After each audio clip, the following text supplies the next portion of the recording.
Hey guys, today we're making a spaghetti bolognese. Lulu.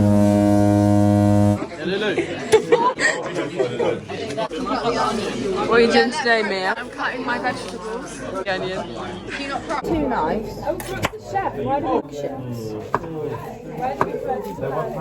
Surely they've given us some. I don't know. How's it going? Just cutting the celery. Yeah. They are, they just need to be like... What?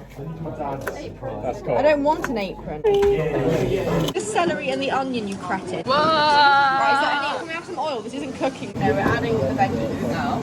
We're adding it to a separate pan. How's it going, Lulu? Pretty good, actually. It looks really yummy. We're like, it's going shit. Yeah, you should blame it all on me. Yeah. We need some olive oil over here. We need some olive oil. Thank you. Brooke bit the aubergine. Bit of the crisp.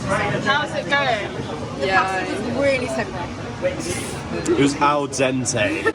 Crunch. Finishing touches. It looks like